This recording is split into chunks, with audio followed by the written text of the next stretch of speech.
Уважаема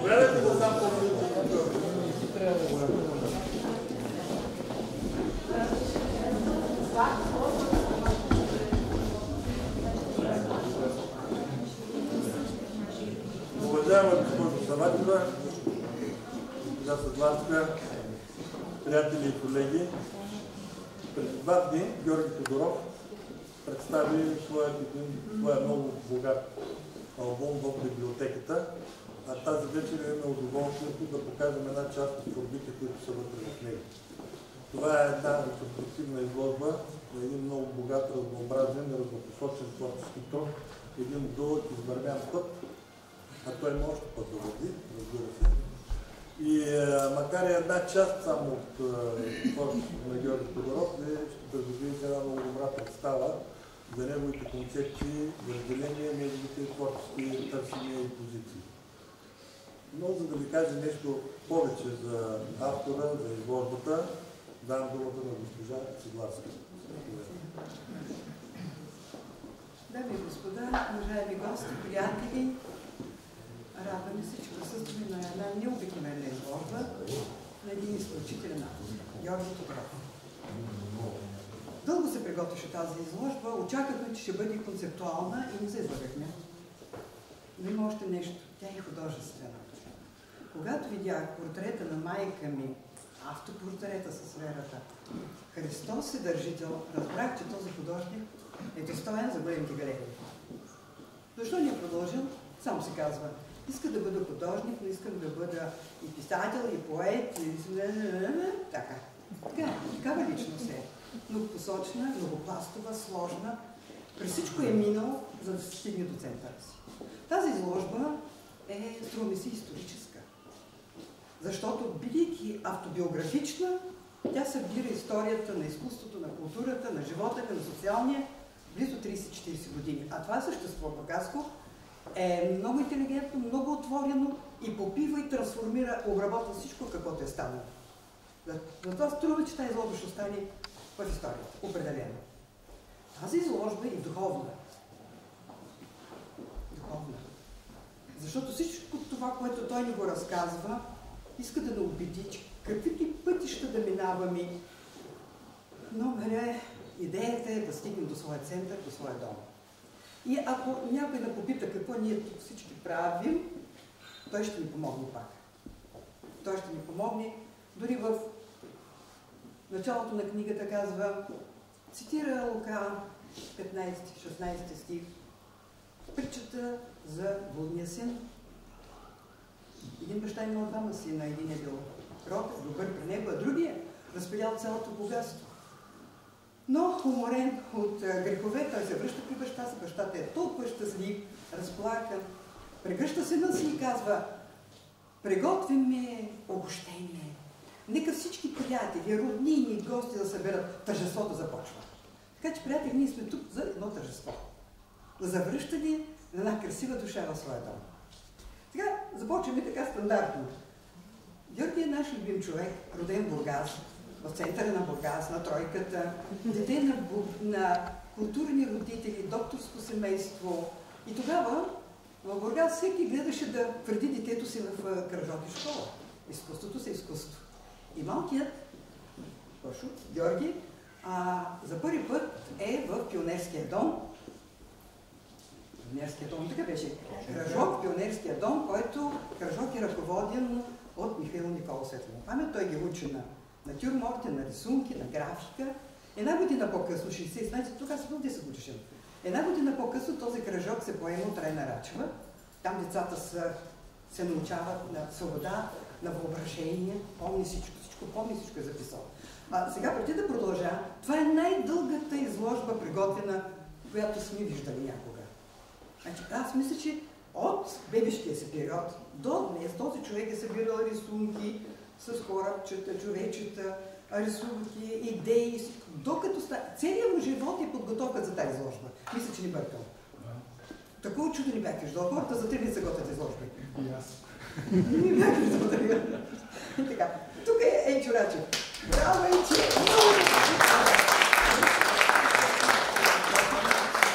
Тук вече било при Райна, попадам вече в, как се казва, клуба на млади младия художник. И той млад Енчо тогава ги поема и започва една обработка културна. Там се научават какво е изкуство, кои са големите художници, води ги в София, води ги в изложби, прави им изложби и става един истински клуб, една група, която е жива, артистична и от всички стават големи личности. Не така? Браво! Енчо, това е.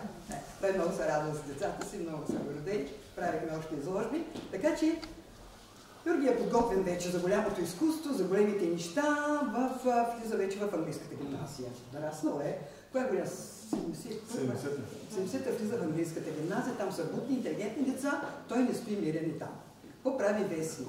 Вестник прави, шеф му тихо беше, прави списания, прави рок-група, това същество прави рок-група, но няма спиране. Няма спиране и така че един пълен живот от началото до края. После отиде в София, няма как, художествена, филология английска. И това е някъде 81-2 година, когато започва нещо да кипи. Той вижда, че стават разни неща. Влиза в ателието на младия художник. Ние бяхме там. Ателието на младия художник, но той е малко по-старо време и сега новите искат да го съборят, да направят нещо подобно. Това е вече клуб на младия художник, нещо такова беше.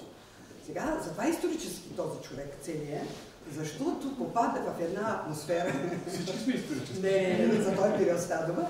В една атмосфера, когато нещо се сменя. Да няма нищо старо, да дойде новото. Списание изкуство, което беше гордост, беше магнит. За големи изследователи, историци, художници, събираше информация от най-тежък вид. Изведнъж го няма. Няма списание изкуство. Роди се списание изкуство, Артен България. Да. Поканен е там да участва, но той изглежда, че не одобри всичко това. Защото прекалено нестандартно беше всичко. Така че това беше времето на авангардното изкуство, на инсталации, на перформанси. Изложбите се изгаряха накрая, да става чудо, да става. И пръв водач и организатор, идея, ръководител беше Георги Тодоров. Казваме го. И той се събира с Диана Попова, изкуствоведка, от всякъде. Значи Салаков, Нетко, Лъчезар Бояджи. После се прибави и да, така. Нашата галерия АЯ, която беше първата галерия в България, частна, приемаше тези хора. Млади, амбициозни, които правиха, разиграваха идеи. Тогава изложбата беше произведението. Важното изложбата. Сега произведението, какво ще. Така че ставаха много интересни неща. Не знам точно коя година, пак Бургас пръв, направи бялата изложба. 100 бели листи. 89-та беше. Значи и тогава се озовахме ние в клуба на архитектите в Бургас. Дунка Гергана, светла памет, беше жива, тя говореше, целият общински съвет, цялата община там, Радко Ловджиев беше жив, Цена, да. И всички хора говорят. Влиза едно мое бяло куче и то се прибавя към цялата програма и хората гледат. Бели платна 100. По земята бели. Имаше надпис с симпатични мъстри, няма нищо. И всеки се старае нещо и се срамува да каже, че нищо не разбира. Един човек нещо промълви, да не царят е гол. Така че започна го. Разби всичките се тук и започна на София вече не може да го спрат. Какво направиха най-важно? Там на шипка 6 на тавана, ти като битълсите, на покрива, идеята така да правят изложбата Земя и небесно. Пак същата група, пак същите рави хора. И там имаше концерти, работи, всичко се отразява, всичко се пише. Времето за промяната вече е назряло. Това е 89-та година. Времето за промяната вече е назряло, няма връщане назад. Сега, между другото, той пише на Христоев Башев, запознава с Овалия. Момчето знае английски, френски, руски, бил е в... Тогава момчето си бил млад, с татко сте бяхте в Марокко, в френския лицей. После отиде преводач в Йордания, напълнен съзнание, готов е за действие. И така, след различните изложби, такива провокативни, той се включва в Международна Шекспирова асоциация, пише доклади, пак най-активен, най-търсен, на симпозиуми. И го изпраща за 2 седмици, разказвам историята, за 2 седмици в Япония, в Токио. Иска да види Фуджи. Качва се Фуджи, Пориза, така ми се струва, там пише, и заспива в кратера.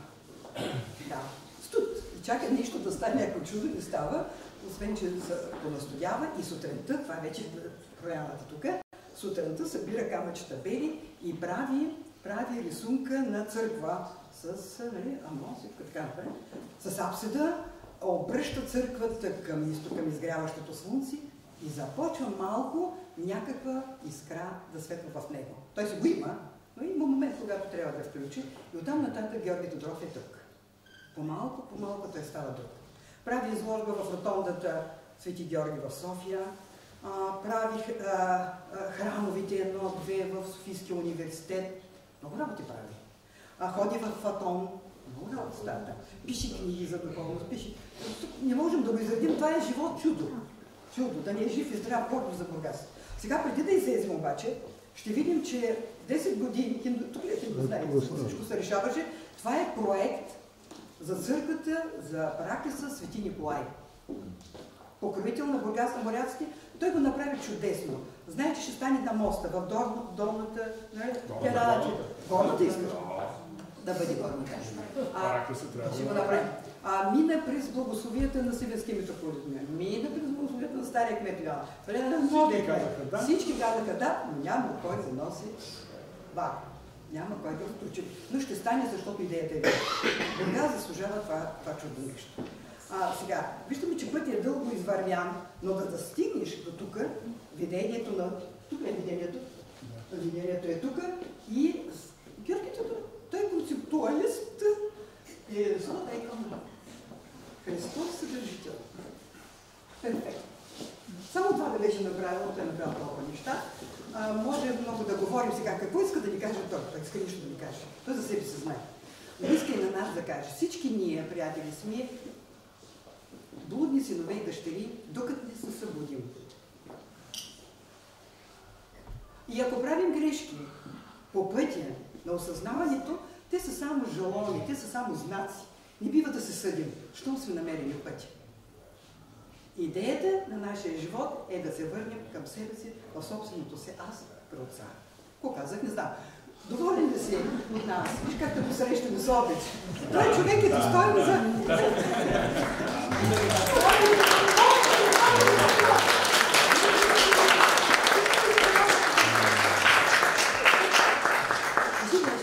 Какво ти беше при теб, Георги?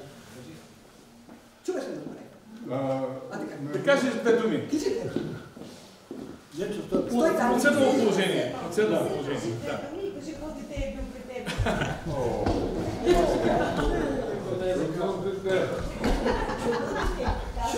Бога дадено. От Бога дадено на Бургас и на България. Един живот изпълнен с много работа, трудоливе, пословично. Той казваше: аз мога да правя много работи, всичко мога да правя и ще правя. И изпълни това свое задължение към нас и към Бургас и към България.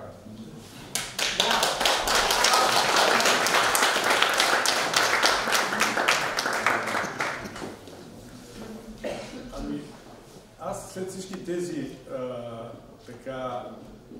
хвалебствия, освен да си направя една самокритика, друго не върви. Така че първо да започна с благодарностите, и формални, и неформални. Формалната към Министерството на културата, което реализира този проект. Той беше първо във Варна показан, там беше финансиран от Министерството, тук вече си е отделно, но така или иначе, ако не беше този варненския проект, нямаше да може да стане и този, защото и албума целия е финансиран от тях, и техническата подготовка и така нататък, така че аз съм наистина благодарен към Министерството на културата. Въпреки че имам много забележки към тяхната друга дейност, но към тази част от тяхната дейност няма забележки. Благодаря, разбира се, на домакините от Бургаската градска галерия, които виждате, че са се постарали по един, макар и тук пространство е много по-малко, и тук е една критика към Бургас, че няма галерия достойна за града, във Варна имат. Нали? Тук нямаме. И това, надявам се, тук в следващите години да се така промени към по-добро. Та мисълта ми, че в рамките на възможности, с които разполага тази галерия, виждаме, че една доста така добре аранжирана и представена изложба, която нейният реален мащаб е 5-6 пъти по-голям, за да може, нали, всичко да бъде експонирано. Не всичко можа да влезе. Нали? Някои работи се купиха във Варна, някои работи просто няма място физически. Аз ги оставих тук в склада, защото не могат да се карат. Паната виждате, че намерихме място доста сполучливо, между другото, долу, без да пречат, но по принцип те вървяха като преплетени образ-текст. Фактически тази изложба не е просто изложба, тя е малко така драматургично, симфонично произведение, в което текста е както тухлите и хоросана. Нали? Те се разпадат без хоросана. Текстът е много важен и нещо повече, дори повече отколкото тухли и хоросан, защото текста и това е като при песента. Нали? Музиката и текста вървят заедно. Не може да махнеш текста. Да? Та мисълта ми е, че освен картините, много важен е текста и тези, които, нали, са чели, нали, в албума, каталога, там вече нещата са се горе-долу следи в едно цяло. И цялото всъщност е важното. Тоест, важното е пътя, важното е траекторията. Тя категорично завършва тук в иконата. Той и композиционно виждате, че нещата така са подведени и хронологично вървят, но и тематично. Но иконата, тя не е просто произведение на изкуството. Става дума, аз влизам в ролята си тук и на богослов, защото какъв богослов е този, който не проповядва? Той трябва да проповядва. Ако не проповядва, напразно яде лещата, нали? Така че, в какво се състои проповедта, същността на проповедта? Нещо много просто. В това, че Христос е центъра на всичко, на Вселената, на човека, на света, на смислите. Той дава смисъл на всичко, без него няма смисъл. И в този смисъл, тази икона дава смисъл на всичко останало и на целия път. Ако целият път не беше стигнал, нали, защото има една така приказка, нали, той е търсеща личност. Не ми трябва търсеща личност, ми трябва намираща личност. Нали, за какво търси, ако не намира? Намирането без Христос, какво е намерил пък? Значи се е отклонил от целта. Нали? Тоест, смисъла и на човешкия живот, но и на изкуството е намирането на Христа. И понеже Църквата, Светия Дух са създали иконата като адекватен образ на намерения Христос, аз дори давам такъв пример, като сравняваме православни и католици. Нали? Католическите катедрали, нали? Страсбург, Кьолн, нали? Тези устремени към небето кули, по 100 колко метра, 130 метра някой от тях, нали? Казвам, при нас няма такова нещо.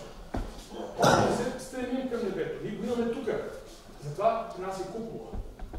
Купола е издут от Бога, който е вътре. Той е издул камъните и хоросана до формата на купола. А не още се протягат, както и минаретата. И те се протягат. Ние не се протягаме. Той е тук. Ние сме православие на намерения Христос, а не на търсения. Така че аз като богослов и като художник и в двете си така роли стигам до Христос, веднъж като икона и втори път като живот, като, както каза и Пепа, блудния син, който се връща там, където трябва. И понеже всички ние,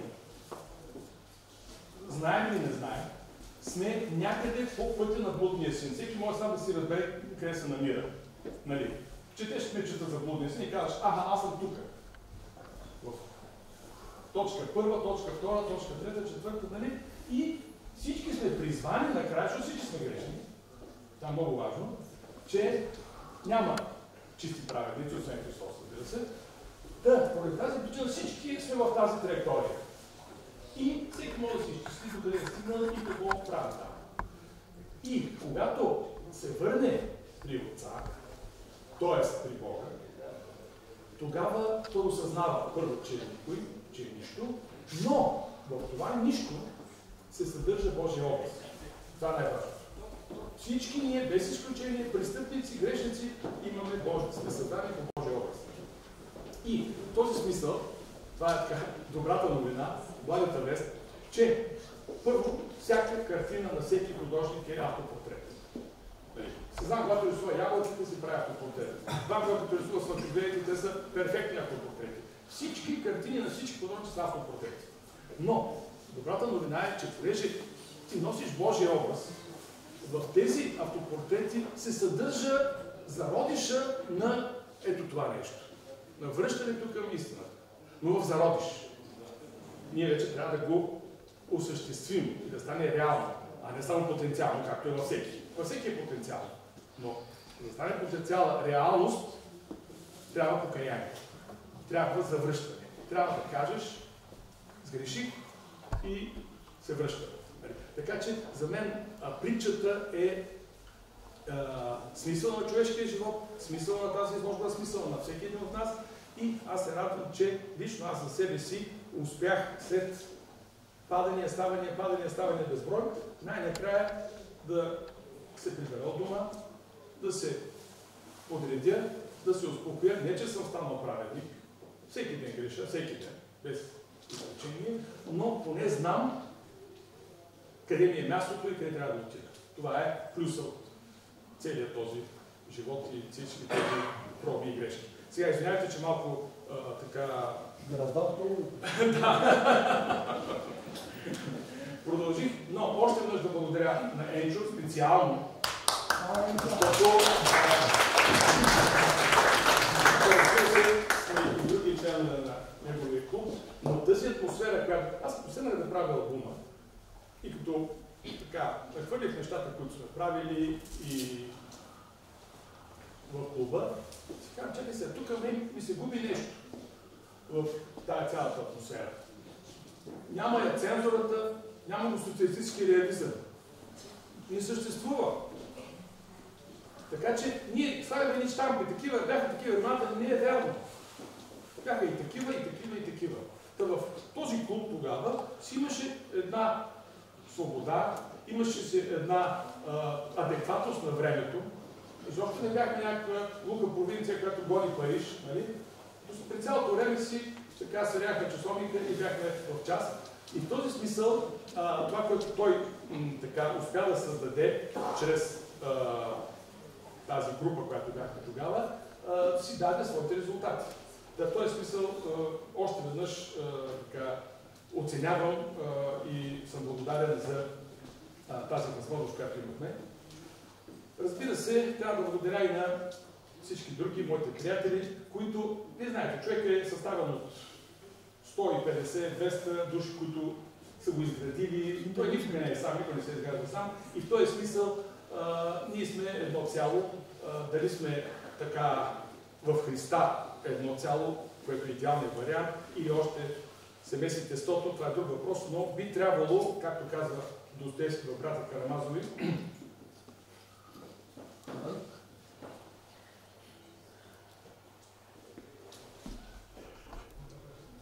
извинявайте, би трябвало пак да се съберем, да се срещнем. Защото те го питат децата, Алеша Карамазов, те ще се срещнем пак. Да, каза, непременно ще се срещнем.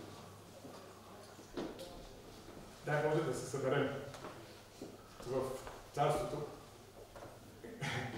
изправени, изчистени чрез покаянието и достойни за истинското вече реализиране, истинското осъществяване, истинското изкуство, истинската така човешка съдба, която започва оттам нататък.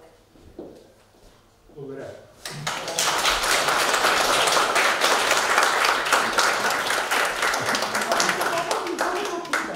Да, аз искам да благодаря на теб, на Жоро за хубавата духовна лекция, която изнесе, и на вас, че сте тук и отново съживихте на Българската художествена галерия, уважихте и заповядайте да пиете чаша жив.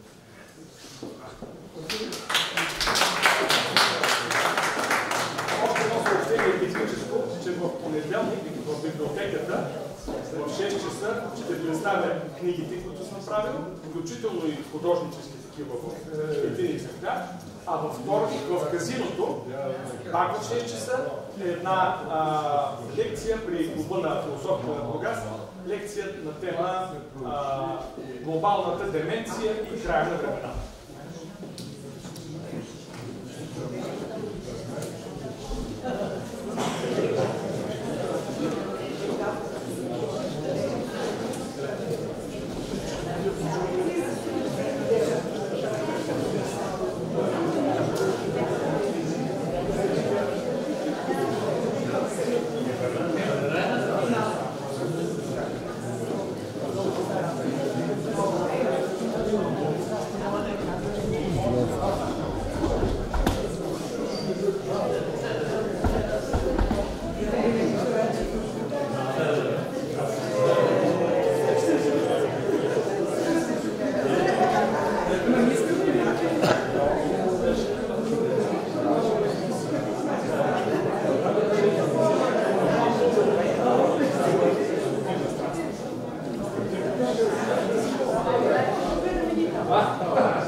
Живое.